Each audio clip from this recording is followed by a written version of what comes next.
I want to talk a bit about travel experience, and whilst I think it's a very good thing, it's a positive thing overall, um, no one should ever be so naive as to think that because they've had travel experience internationally, I'm talking here, or even nationally, but particularly internationally, that because they've had that experience, they're somehow omniscient, that they know everything about a particular country.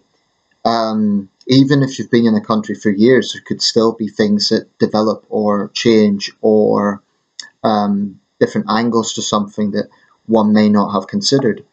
Now, the reason I'm talking about this is because I've noticed there's a tendency on YouTube, particularly. I may have covered this one before, but I think it's important of people who kind of get clickbait videos by talking about the travel experience, but the angle that they take is to say the media is all wrong, this is the true picture. Now, this is actually a very effective strategy. It clearly gets views because people from that country kind of lap it up, they think it's an endorsement. So um, they take it as that, they take it as an endorsement and they see it as a positive thing. But I've always considered positive propaganda to be potentially just as harmful as negative propaganda. Let me give an example. One such video was a guy called Phil's Guide to the World, and the title of the video is FUCK, the media, my travels to Iran. Um, it's perhaps not verbatim, but the point is he's been to Iran and he's saying, oh, it's nothing like the media. And the point about this was when they met friendly Iranians and they had a good experience. I'm sorry, but that doesn't really say that that is the whole picture. And this is the sort of example of the positive propaganda being harmful. Harmful because it sends out a misleading message. Now, if someone's trying to be open minded and saying, look, every country has good and bad, and a country that has a particular reputation, there is a good side as well. I've got no problem with that. I'm sure if you really pushed, you could even find a good side in North Korea. But I have a problem with people who engage in distortions, particularly for cynical reasons like clickbait. But I don't think that's particularly open minded. Going to a country like Iran, having a good experience and meeting Iranian people, but then saying, oh, it's all an invention, everything you see on the media. Well, that's BS. It's not an invention because this stuff is heavily documented by Iranian dissidents, um, freelance investigators, independent sources, and human rights groups. I trust human rights groups more than I trust some traveller with an ego. Um, I mean, you can meet friendly people in a coffee shop in Tehran. That doesn't mean that you know what goes on in even prison. I'm using this as an example because I've seen a few videos like this. But let me use an example of another totalitarian state, China, which I've been to.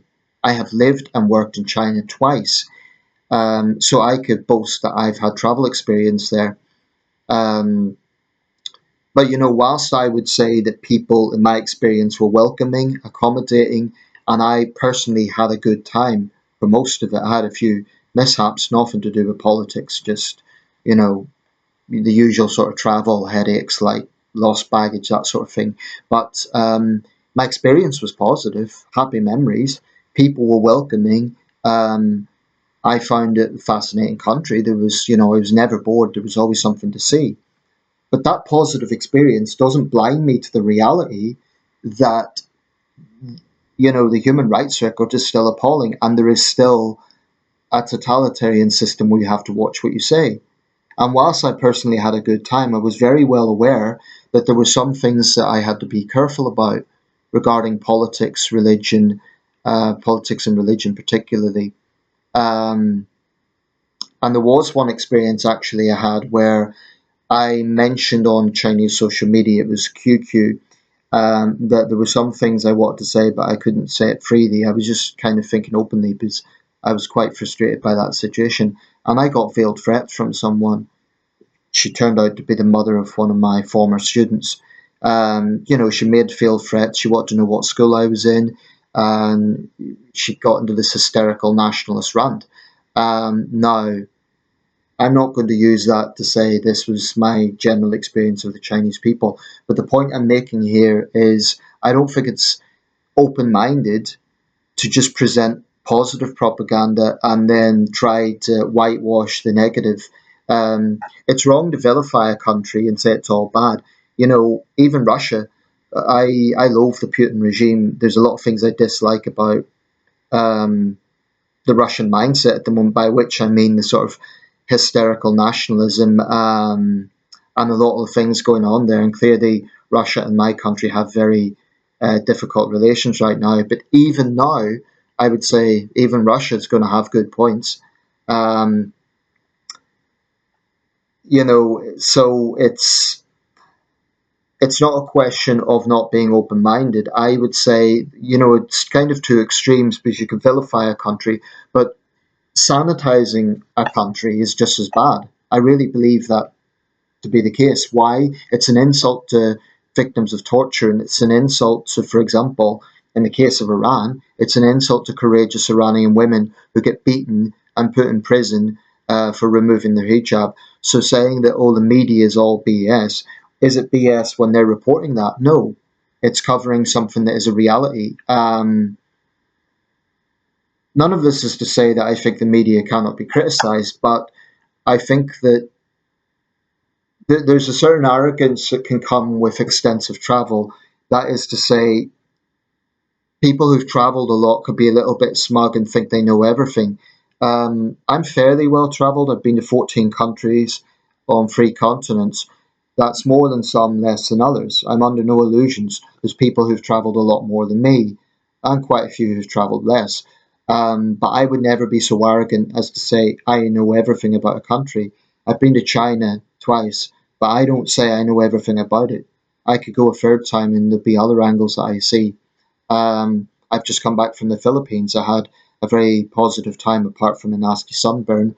I had a positive experience. I found people very welcoming and accommodating, but I'm sure there'll be negative sides to it as well. I don't want to be misunderstood here. Clearly, there is virtue in looking for the positive. That's a good thing.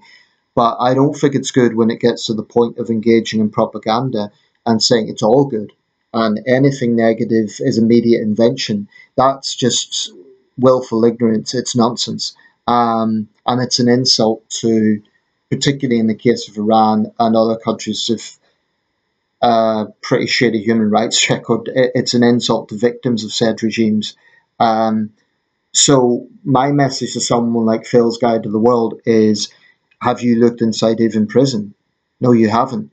So don't claim that you know everything about Iran. Don't claim that just because people were friendly to you, there's no problems in that country or any country. It would be like me, you could even have nationalist propaganda. So it would be like me as a British citizen saying, like, to someone else around the world, oh, well, just ignore what you've seen with the riots. That didn't really happen. It's just made up.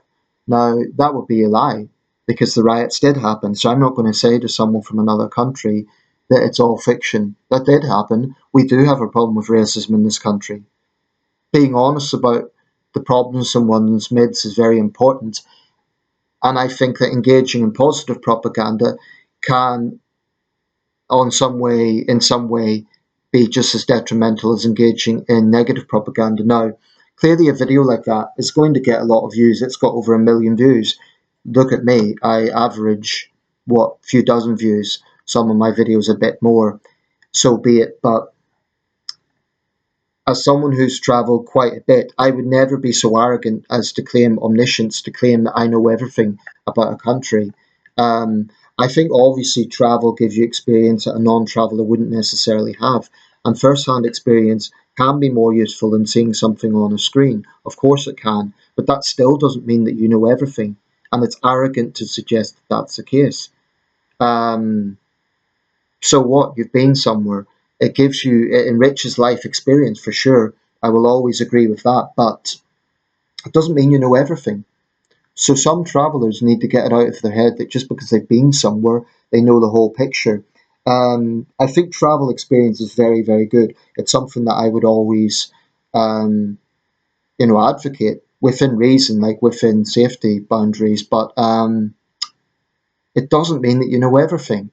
You know, I think it does enrich life. It definitely educates you, and it definitely helps us to learn more about the world and different cultures and so on. That's all good. But I do challenge this idea that having a lot of travel experience makes someone know everything about a country. Even citizens of a country don't know everything about their country. I mean, show me someone who's an absolute expert on their own country. There's not many, because, I know a lot about British history. I know a lot about British culture. I'm a proud Briton, but am I going to say that I know absolutely everything about British culture and British life? No, I can't say that. So it's the same principle. Let me know your thoughts, but I just think that a few things to take away from this video. Number one, travel experience is very good. It enriches life. It can educate us about the world. Number two, having travel experience can give you a little bit more insight into someone who doesn't, potentially. But number three, and this is very important, having travel experience, being somewhere, doesn't mean that you know everything, and it doesn't mean that you know all the things about that country. And I'll add a fourth: bashing the media is all well and good, but when they're covering things that are actually happening, saying that it's all a lie is just disingenuous when journalists have actually done their homework and they've actually verified that this is what's happening. People who, by the way, have themselves travelled to that country. So if it gets a bit lazy just attacking the media, that's my take on it. Let me know your thoughts.